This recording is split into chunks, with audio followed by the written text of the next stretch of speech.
So what if an AI could actually predict the outcome of the Africa Cup of Nations? I don't mean just guess, I mean analyze it with this totally bizarre scientific language that's all its own. Well, today that's exactly what we're doing. We're plugging right into a hyper-advanced system to decode its predictions for Africa's biggest football tournament. Let's see what this thing has to say. And right out of the gate, the system hits us with this. The KEI-ATPase 3.0 system has successfully synthesized the metabolic pathways, and it just keeps going. Polymerase engines, kinase baselines, metabolic cooling. I mean, honestly, it sounds way more like a biology lab than a football pregame show. And yeah, that brings us to the big question for this whole explainer. What on earth does any of this actually mean for the beautiful game? Well, that's exactly what we're here to do. We're going to translate all this complicated jargon into something every single one of us fans can actually understand. Okay, so first up, let's meet the oracle itself, the KEI-ATPase 3.0 system. You gotta understand, the source material presents this thing not just as another prediction tool, but as a whole new language for analyzing football, one that's totally grounded in data and, biometrics. So to understand the AI's predictions, we have to learn its language first.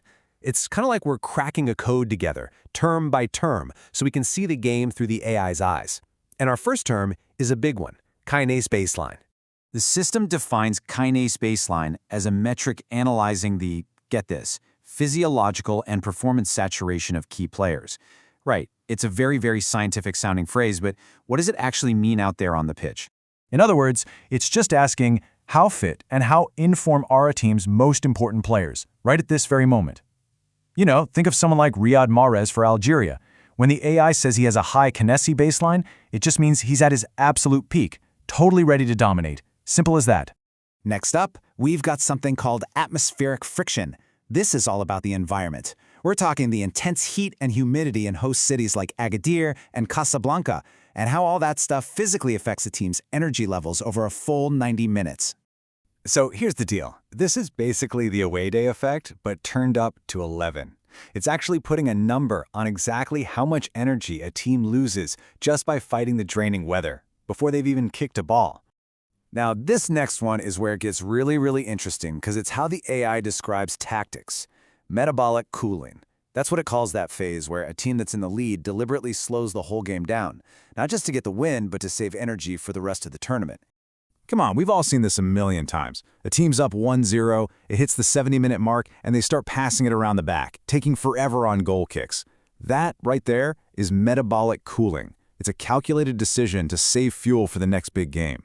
And our last key term is one that every single home fan will just instinctively get: fortress logic. The AI defines this as a quantitative measure of a team's enhanced performance when playing in a specific home stadium. Put simply, this is a massive home field advantage that the AI can literally measure with data. So it's not just a feeling, or the roar of the crowd, it's a hard number. And for hosts like Ivory Coast playing in Marrakesh, that number is a huge, huge factor in the AI's math. Okay, so now that we kind of speak the language, let's put it to the test. How does this AI actually apply these ideas to predict real matches? And here it is, the AI's output. And suddenly it all just clicks into place. Look at Equatorial Guinea versus Sudan. There's an 88% confidence in a low-scoring game because both teams suffered metabolic exhaustion. And for Algeria, it's their elite kinase baseline, their star players' incredible fitness that gives them the edge. See? The language now makes perfect sense. Okay, let's zoom in on the most balanced matchup and see how this works. For Ivory Coast versus Cameroon, the AI is weighing two major factors. On one side, you have Ivory Coast, with that measurable fortress logic activated as the hosts. But on the other, there's this huge warning sign, the Mbiomo factor, which is just the unpredictable brilliance of one player, Brahim Mbiomo, who could defy any algorithm. But the AI doesn't just make predictions. It actually tells you which ones it's most confident in. This next part shows us how it turns all that analysis into a ranked list of strategic wagers. This chart just illustrates the AI's confidence perfectly. You can see it allocates a massive 35% of its strategic weight to that Equatorial Guinea versus Sudan match being low scoring. That is its most confident prediction, and it's all because of that metabolic exhaustion we were just talking about. And here's how it labels them. The ultra banker is the bet it sees as pretty much a sure thing. Strong value is a very confident pick. The tactical shield, that's like Algeria with draw no bet, is a smart play that has a safety net built right in. And finally, high volatility for that Ivory Coast game, which acknowledges that high risk of an upset. But even with all this data, the AI is smart enough to know that football isn't played by robots on a spreadsheet. And this brings us to our final and maybe most crucial section, the unpredictable human element, where pure data meets destiny out on the pitch. And this part is fascinating. The system itself actually flags the risks that its own models can't fully control.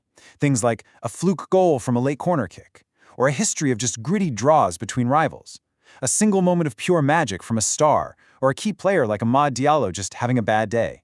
The AI knows that pure chaos is always on the table. Which leaves us with this final massive question.